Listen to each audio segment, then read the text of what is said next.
A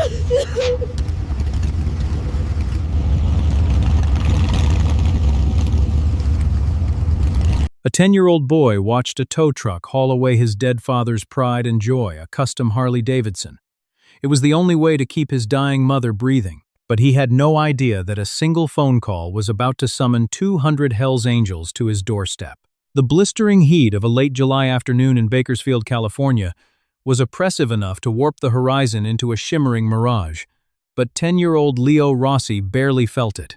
He sat on the cracked concrete steps of his front porch, his small hands gripping a stack of thick, terrifying envelopes. To a child, mail was usually a benign thing, but Leo had learned to read the language of disaster printed in bold red ink across the windows of these envelopes. Final notice, past due, shoot-off pending. Inside the small, single-story house, the rhythmic, agonizing sound of his mother's coughing pierced the thin walls. Sarah Rossi was drowning in her own lungs, fighting a losing battle against aggressive stage 4 lymphoma. The chemotherapy had ravaged her body, stripping away the vibrant, smiling woman who used to dance in the kitchen, leaving behind a frail ghost, confined to a rented hospital bed in the living room. But the cancer wasn't the only thing killing her. The system was helping it along. Sarah's health insurance had capped out 3 months ago. The life-saving experimental medication that kept the tumors at bay, a cocktail of pills that cost upwards of $4,000 a month, had run dry. The pharmacy had made it explicitly clear: no cash, no pills. Leo wiped a tear from his dirty cheek, leaving a streak of grime across his skin. He was just a kid, but life had forced him to grow up the day his father, Tommy Rossi, died of a sudden, massive heart attack 2 years prior. Tommy hadn't been a wealthy man, but he was a legend in his own right. He was one of the most brilliant master mechanics in Southern California, a man whose hands could coax a blown engine back to a roaring life.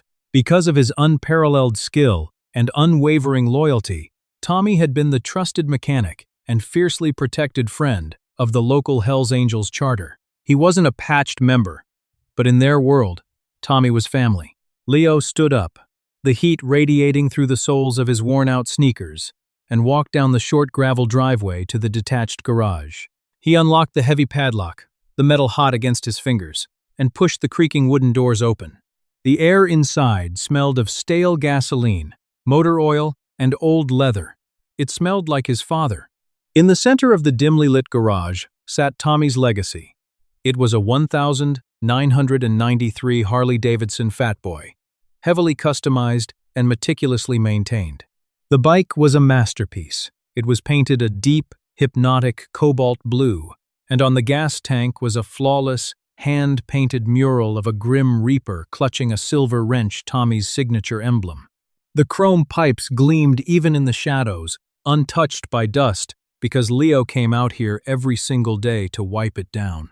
Before Tommy passed, he had sat Leo down on the leather saddle, placed his large, calloused hands over Leo's small ones on the handlebars, and made him a promise. When you turn 18, Leo, this is yours. It's the Rossi crown jewel. You take care of her, and she'll take care of you. Leo stepped up to the bike and rested his forehead against the cold leather of the seat. He sobbed, the sound muffled by the empty expanse of the garage.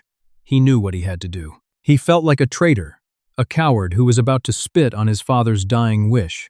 But as another violent fit of coughing echoed from the house, Leo's resolve hardened into cold steel. A motorcycle couldn't hold his mother's hand. A motorcycle couldn't make her soup. If he lost the bike, he lost a memory. If he lost his mother, he lost everything. Leo walked over to his father's heavy iron workbench. Beneath a pile of rusted spark plugs and shop rags sat an old, dented Folgers coffee can. Tommy used to keep important papers in it, claiming a fireproof safe was a waste of money when nobody would ever dare steal from him anyway. Leo pried the plastic lid off and pulled out a plastic baggie. Inside was the Harley's pink slip. Tommy had signed the back of the title years ago, in a moment of paranoia, telling Sarah that if anything ever happened to him, she should sell it to pay off the house. She had refused to touch it. Leo folded the thick paper, shoved it into the pocket of his denim jeans, and looked at the gleaming fat boy one last time. "I'm sorry, Dad," Leo whispered into the quiet garage. "I have to." He knew exactly who to go to. He remembered a man who used to hover around the shop, a sleazy opportunist who constantly bugged Tommy to sell him the custom Harley. His name was Levi Ward, the owner of a sprawling, shady salvage yard and pawn shop on the edge of town. Tommy had always chased Levi off, calling him a bottom feeder. Today, the bottom feeder was Leo's only hope. The walk to Ward's Auto and Pawn took nearly an hour in the sweltering heat. By the time Leo pushed open the heavy glass door, the bell jingling cheerfully above him, his shirt was drenched in sweat. The shop was a chaotic mess of stolen guitars, dusty power tools, and glass cases filled with tarnished jewelry. Levi Ward sat behind a caged counter, a mountain of a man with greasy, thinning hair, a stained wife-beater, and a foul-smelling, unlit cigar clamped between his yellowed teeth. He looked up from a portable TV, his eyes narrowing at the sight of the small boy standing in his shop. "We don't buy stolen bicycles, kid," Levi grunted, turning his attention back to the screen. "Get lost." "I don't have a bicycle," Leo said, his voice trembling but surprisingly loud. "I have a Harley Davidson, a '93 Fat Boy, custom cobalt blue." Levi froze. The cigar dropped from his lips, tumbling onto his lap. He knew exactly which bike the kid was talking about. Every gearhead and grease monkey in a 100-mile radius knew about Tommy Rossi's ghost blue Fat Boy. "You're Tommy's kid," Levi said, leaning forward, his eyes suddenly gleaming with predatory interest. "Leo, right?" "Yes, sir," Leo said, stepping up to the counter. He reached into his pocket and pulled out the folded pink slip, sliding it under the metal grating. "My dad signed the title before he died. It's open. My mom is sick. Really sick. I need money for her medicine, and I need it today." Levi picked up the title, his greasy fingers leaving smudges on the paper. He inspected the signature. It was legitimate. A wicked, greedy smile spread across his face. Levi knew the bike was a masterpiece. Stripped down for parts, it was worth a fortune. Kept whole and sold to the right wealthy collector in Nevada, it could easily fetch $25,000, maybe more. "Well now, ain't this a sad state of affairs?" Levi crooned, feigning sympathy while calculating his massive profit. "Your mama sent you to do this?" "She doesn't know," Leo admitted, looking down at his shoes. "She's asleep. The medicine costs $4,000, plus the rent. I need $5,000. Levi let out a harsh, barking laugh. $5,000? For a 30-year-old bike? Kid, you're dreaming. The market is terrible right now. Plus, it's been sitting in a garage rotting for 2 years. I'll have to rebuild the carb, flush the tanks, replace the dry rotted tires." He rattled off a list of fake repairs, watching the hope drain from the boy's eyes. "But it's perfect," Leo pleaded. "I clean it every day." "I'll give you $2,000, cash," Levi said coldly. "Take it or leave it, but I bet the pharmacy doesn't take IOUs. Leo felt a lump form in his throat. $2,000 wouldn't cover everything, but it was enough to get a half-month supply of the chemotherapy pills and keep the lights on for another week. It was life. He nodded slowly, a single tear escaping his eye. "Okay, but you have to come get it now, before she wakes up." "Deal!" Levi smirked, already reaching beneath the counter for the cash. 30 minutes later, Levi's rusted flatbed tow truck idled quietly at the end of the Rossi driveway. Levi and a burly, silent mechanic he brought along pushed the heavy Harley out of the garage. The sunlight hit the cobalt blue paint, making the Reaper on the tank look almost alive. Leo stood on the porch, clutching a thick envelope of dirty $100 bills to his chest, weeping silently as the winch dragged his father's soul up the metal ramp. Levi didn't even wave as he strapped the bike down, got into the truck, and sped off. Leo rushed back inside, immediately dialing the pharmacy to arrange a delivery for his mother, trying to ignore the gaping, hollow space now left in the garage. Meanwhile, Levi Ward was ecstatic. He was already drafting a listing for an underground buyer in Vegas. But his massive ego required him to make a pit stop. He pulled into a crowded Chevron station right off Highway 99 to fill up his tank, eager to parade his new prize. He left the truck running and stepped out to admire the Fat Boy strapped to his flatbed. He was so busy gloating that he didn't notice the rumble of a heavy V-twin engine pulling up to the pump directly across from him. The rider kicked the stand down and killed the engine. He was a massive man, standing 6'4", wearing worn denim, heavy steel-toed boots, and a black leather vest. On the back of the vest, stitched in bold red and white, was the notorious winged death head. The top rocker read Hell's Angels, and the bottom rocker read California. On the front of the vest, over his heart, was a patch that read Sergeant at Arms.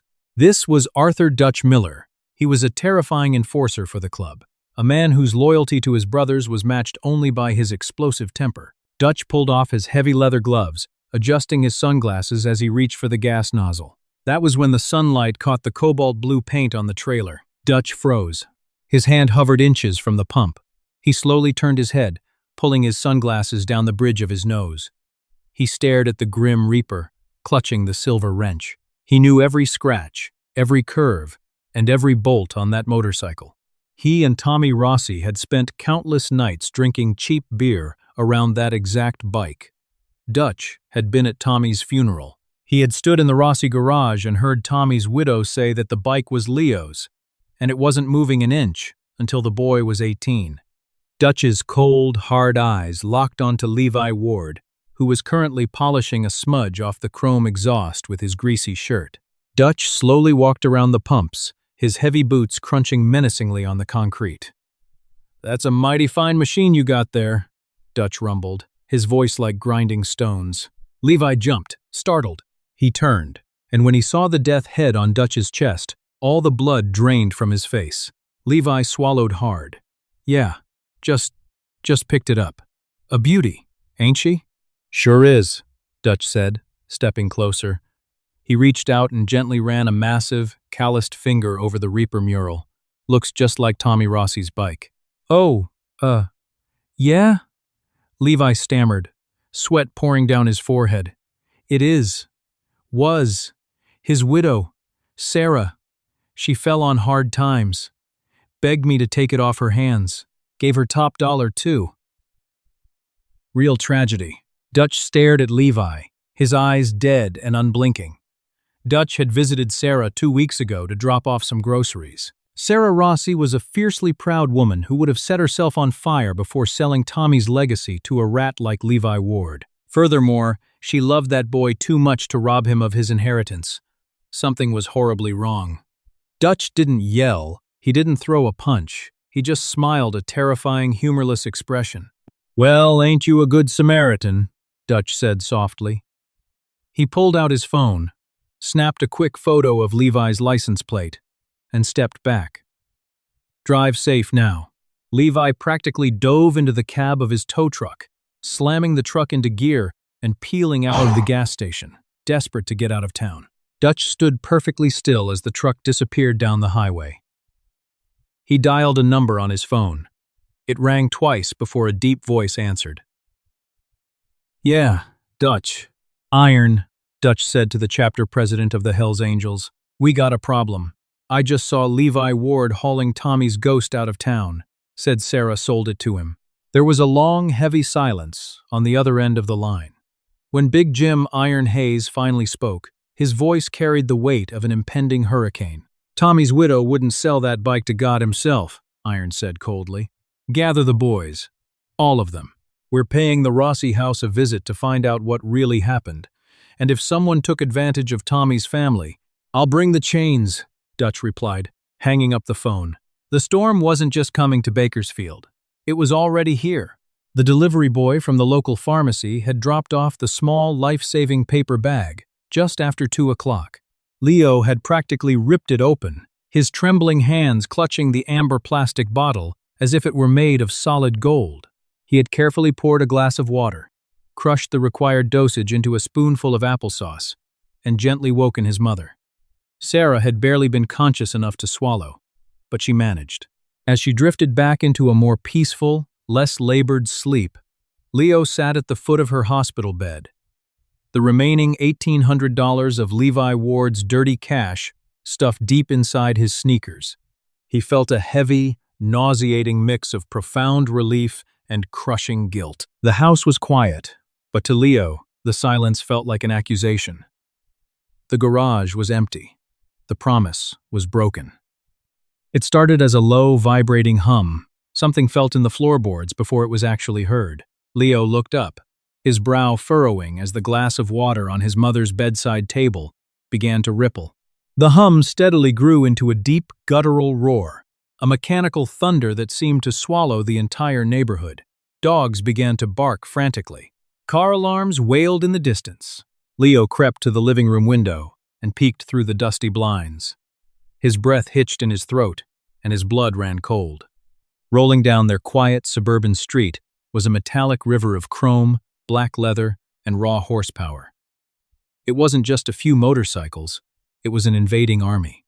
200 heavily modified Harley-Davidsons roared down the pavement, riding in a tight, disciplined 2x2 formation. The afternoon sun glinted blindly off polished exhaust pipes and heavy chain wallets.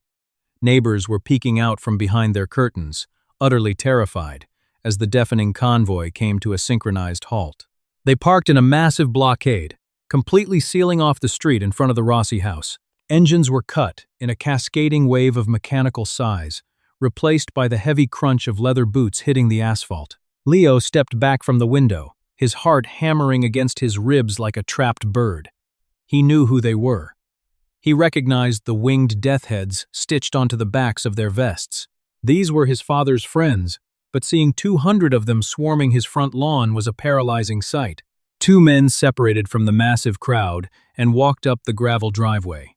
One was Dutch, the terrifying giant who used to drink beer in their garage. The other was a man Leo had only met once at his father's funeral, Big Jim Iron Hayes, the president of the California Charter.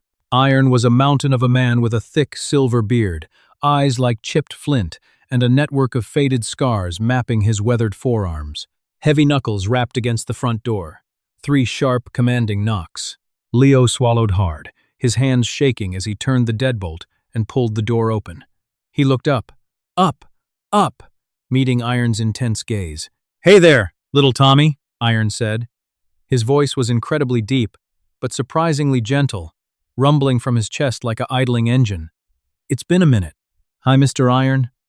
"Hi, Dutch," Leo whispered, his voice trembling.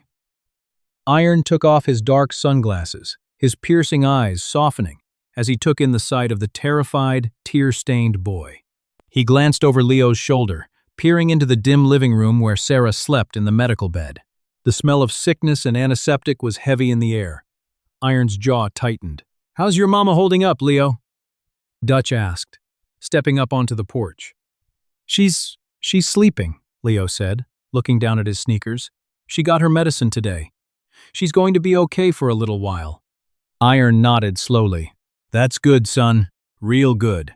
Listen, Dutch here was getting some gas a little while ago, and he saw something funny. He saw a rat named Levi Ward towing your daddy's ghost blue fat boy out of town.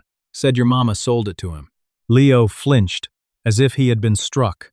The tears he had been fighting back broke free, spilling down his dirty cheeks. He couldn't look them in the eye. "Where is the bike, Leo?" Iron asked, his voice dropping an octave, carrying the weight of absolute authority. "Did someone steal from this house?" "No!" Leo blurted out, frantically wiping his eyes. "No, he didn't steal it. I sold it. I sold it to him." Dutch and Iron exchanged a swift, dark look. "You sold it?" Dutch repeated, his brow furrowing. "Your mom doesn't know?" Leo shook his head violently, sobbing now. The insurance ran out. The pharmacy said no more pills without cash. "I didn't know what else to do," Dad said. "Dad said the bike would take care of me. I had to take care of her." Iron knelt down, his massive frame creaking, until he was eye level with the 10-year-old boy. He placed a heavy, calloused hand on Leo's frail shoulder. The terrifying biker wasn't angry at the boy. He was heartbroken. "You did what you had to do to protect your blood, Leo," Iron said, his voice thick with an emotion he rarely showed. "Ain't no shame in that. Your daddy would be damn proud of you for stepping up to be the man of the house." Iron paused, his eyes narrowing as a dark thought crossed his mind. "How much did Levi give you for the bike, son?" Leo sniffled, pulling the remaining cash from his pocket to show them. $2,000. The silence on the porch was deafening. Dutch let out a slow, hissing breath through his teeth. Iron's face went entirely blank, a terrifying calm washing over his scarred features. $2,000. Tommy Rossi's custom Fat Boy was a legendary build. The chrome alone was worth more than that. Levi Ward hadn't just bought a motorcycle. He had maliciously exploited a desperate, grieving child, robbing him blind while his mother lay dying in the next room. In the world of the Hells Angels, there were rules. You don't touch women. You don't touch children. And you absolutely do not spit on the legacy of a brother. Iron stood up slowly, seemingly growing taller, his shadow falling heavily over Leo. "Put that money back in your pocket, Leo," Iron said softly, putting his sunglasses back on. "You bought your mama's medicine. You did good." Are you mad at me?" Leo asked, his voice tiny. "Mad at you? Hell no, son," Dutch growled, a dangerous, predatory smile spreading across his face as he looked toward the street. Iron turned to face his men, raising a single, leather-clad fist into the air. The 200 bikers standing in the street snapped to attention, the air instantly charged with violent electricity. "We ain't mad at you, Leo," Iron said, not looking back. "But a thief just stole from Tommy Rossi's family, and the club is going to go collect our tax." Iron and Dutch marched back down the driveway. Within seconds, 200 V-twin engines erupted simultaneously, shaking the dirt from the Rossi's roof shingles. Leo watched in stunned silence as the sea of leather and chrome roared away, leaving a thick cloud of exhaust in their wake, heading straight for the edge of town. 3 miles away, on the dusty, industrial outskirts of Bakersfield, Levi Ward was in a frantic, sweating panic. Ever since his encounter with Dutch at the Chevron station, a cold knot of dread had been twisting in his gut. He knew who Dutch was. Everyone in the underground parts trade knew Dutch. Levi had convinced himself that he had played it cool, that his lie about Sarah selling the bike was believable enough. But as he drove back to his salvage yard, paranoia began to claw at his mind. If the club checked with Sarah, he was a dead man. He didn't pull the tow truck around to the front of his shop. Instead, he drove straight into the massive, fenced-in junkyard in the back, parking out of sight behind a towering mountain of crushed sedans. "Get the ramp!" Levi barked at his burly mechanic, a dim-witted guy named Carl. "We need to get this blue piece of crap into the enclosed box trailer. Now." "I thought you said you had a buyer coming from Vegas on Tuesday?" Carl grunted, unlatching the heavy tie-down straps. "Plans changed!" Levi snapped, wiping a torrent of sweat from his forehead. "We're taking it to a lockup in Fresno tonight. Just get it in the damn box." They wrestled the heavy Harley down the ramp, the cobalt blue paint flashing in the late afternoon sun. Levi was terrified someone might see it from the road. They pushed it up the wooden ramp of an unmarked white cargo trailer sitting in the dirt. Levi had just tossed the tie-down straps inside and was reaching to slam the heavy trailer doors shut when he heard it. It sounded like a distant thunderstorm, an unnatural rumbling rolling across the dry California plains. Levi froze, his hands gripping the metal edges of the trailer doors. He looked toward the front of his property. The rumbling grew louder, shaking the corrugated tin walls of his pawn shop. Then, they poured over the horizon. They didn't just pull into the dirt parking lot in front of the shop. They swarmed the entire compound. Motorcycles crashed through the chain-link gate, snapping the padlock like a dry twig. They fanned out, completely encircling the salvage yard. Bikers parked across every possible exit, killing their engines, dismounting, and standing shoulder to shoulder in a wall of unyielding leather and denim. The dust plumed into the air, choking the sunlight, casting a sinister, hazy glow over the junkyard. Levi couldn't breathe. His knees buckled slightly. Carl, the mechanic, took one look at the 200 Hells Angels surrounding them, dropped his wrench, and sprinted into the maze of crushed cars, abandoning his boss without a second thought. From the center of the dusty cloud, 2 figures emerged, walking with slow, deliberate purpose. It was Iron and Dutch. They didn't look angry. They looked like executioners who had already signed the warrant. Levi backed up until his spine hit the side of the white cargo trailer. He raised his hands, trembling so violently his teeth chattered. "Boys!" Levi choked out, attempting a sickeningly friendly smile that looked more like a grimace. What an honor. "You need some parts? I got a fresh shipment of shovelhead parts in the back." Iron stopped 10 feet away. He didn't speak immediately. He just stared at Levi, letting the oppressive silence of 200 waiting men crush the oxygen out of the air. "Open the trailer, Levi," Iron commanded. It wasn't a request. Levi swallowed dryly. "Trailer? Oh, this? It's just some old scrap metal I'm hauling to the dump. Nothing you boys would be interested in." Dutch didn't wait. He stepped forward, grabbed Levi by the front of his greasy wife-beater, and effortlessly hoisted the heavy man onto his toes, shoving him hard against the aluminum siding of the trailer. Dutch reached past him with his free hand and yanked the trailer doors wide open. There, sitting in the shadows, was Tommy Rossi's ghost blue fat boy. Dutch let go of Levi, who crumpled to the dirt, gasping for air. Dutch reached into the trailer, his massive hands gently touching the leather saddle. "He was trying to hide it, boss," Dutch rumbled over his shoulder. Iron stepped closer, looking down at the pathetic, trembling man in the dirt. "You told my sergeant-at-arms a lie today, Levi," Iron said, his voice cold enough to freeze water. "You said Sarah Rossi sold you this motorcycle." "She did!" Levi shrieked, scrambling backward in the dirt like a crab. "I mean, her kid did. He had the pink slip. It was signed. It was a legal, legitimate business transaction." "Legitimate," Iron repeated softly, tasting the word.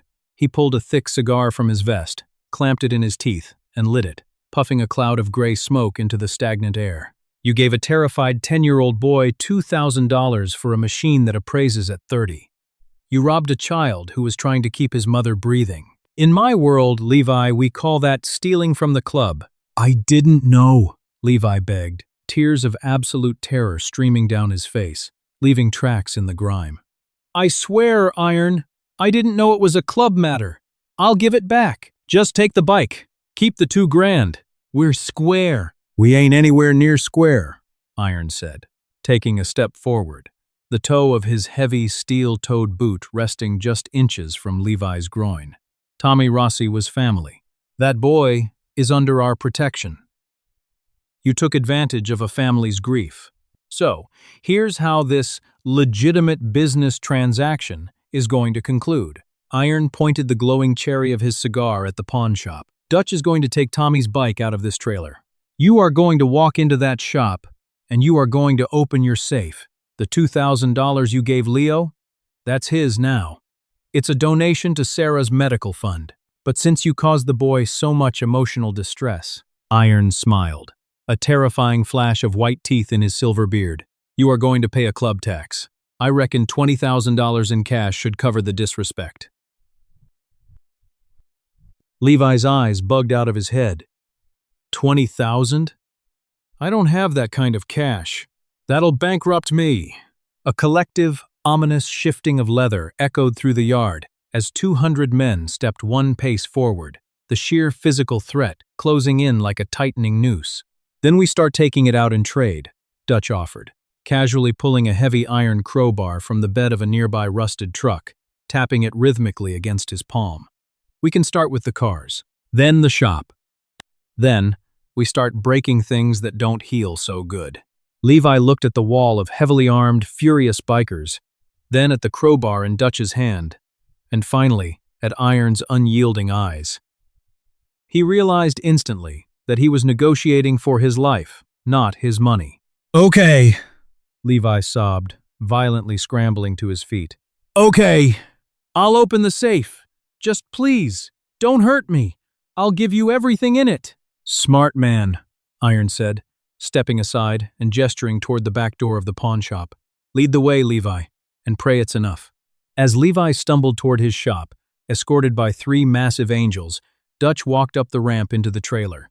He straddled the cobalt blue fat boy, kicked up the stand, and rolled it out into the sunlight. He turned the key that Levi had foolishly left in the ignition. Dutch hit the starter. The massive V-twin engine roared to life, a thunderous, triumphant sound that echoed across the salvage yard. The club cheered, a chorus of howling wolves reclaiming what was rightfully theirs. Tommy's ghost was going home. The late afternoon sun dipped below the horizon, painting the Bakersfield sky in bruised shades of purple and burnt orange. Leo hadn't moved from the cracked concrete steps of the front porch. He sat with his knees pulled tightly to his chest, the heavy silence of the empty house pressing down on him like a physical weight. His mother was still resting peacefully in the living room, the chemotherapy pills doing their invisible life-saving work, but the echoing void in the detached garage was a dull ache in Leo's chest. He kept replaying Iron's gravelly voice in his head. "The club is going to go collect our tax." Leo didn't fully understand what that meant, but the terrifying, unified power of those 200 roaring machines had left him trembling long after the dust had settled. Just as the amber streetlights began to flicker on, casting long, lonely shadows across the dying lawns of the neighborhood, the sound returned. It wasn't the deafening, earth-shaking roar of an entire invading army this time. It was the steady, rhythmic, low-frequency rumble of a handful of heavy engines approaching. Leo stood up, his heart leaping into his throat, his small hands gripping the wooden porch railing. Coming down the street were 5 motorcycles. At the front of the tight pack rode Iron, his thick silver beard catching the glow of the street lamps. But it was the massive rider right next to him that made Leo's breath hitch. Dutch was straddling a familiar, heavily customized machine. The cobalt blue paint gleamed flawlessly even in the twilight, and the hand-painted Grim Reaper on the gas tank seemed to smirk in the shifting shadows. Tommy Rossi's ghost had come back. The 5 bikers pulled into the gravel driveway in unison, instantly cutting their engines. The sudden quiet was jarring. Dutch kicked the heavy steel stand down and stepped off the fat boy, gently patting the leather saddle, as if calming a wild horse. He looked over at the stunned 10-year-old boy, the terrifying enforcer suddenly offering a warm, deeply reassuring smile. "Told you we weren't mad at you, kid," Dutch rumbled softly into the evening air. Leo sprinted off the porch, throwing his small arms around the cold metal of the gas tank, burying his face against the Reaper mural. He was crying all over again, but this time, the tears were purely born of absolute relief. The scent of stale gasoline, motor oil, and old leather, the undeniable smell of his father washed over him, anchoring him back to reality. Iron dismounted his own bike and walked up to the boy, his heavy boots crunching loudly on the gravel. He reached inside his black leather vest and pulled out a thick, heavy manila envelope. It was bulging, barely held together by a thick rubber band. He extended his massive, scarred hand and held it out to Leo. "What's this?" Leo asked, wiping his eyes with the back of a dirty sleeve as he took the surprisingly heavy package. "That right there is a refund, courtesy of a very apologetic salvage yard owner," Iron said, his voice a steady, comforting bass, "plus a little extra for the trouble and heartache he caused your family today." "There's $20,000 in that envelope, Leo. That should cover your mama's medicine for a good long time. Keep the rent paid, and keep the lights on so you don't have to worry." Leo stared at the thick envelope in his hands, utterly speechless. $20,000 was an unfathomable fortune. It was a miracle, wrapped in brown paper. It meant his mother wouldn't just survive the week. She could fight her agonizing battle without the crushing, suffocating weight of poverty, destroying them both. I don't know what to say," Leo stammered, clutching the envelope tightly to his chest.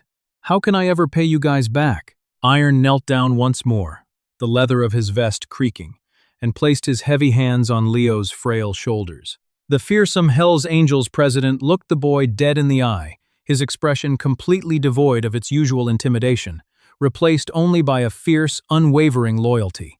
"You don't owe us a damn thing, Leo," Iron said firmly. "Tommy was our brother. That makes you and your mama family, and family takes care of their own. You did your job today.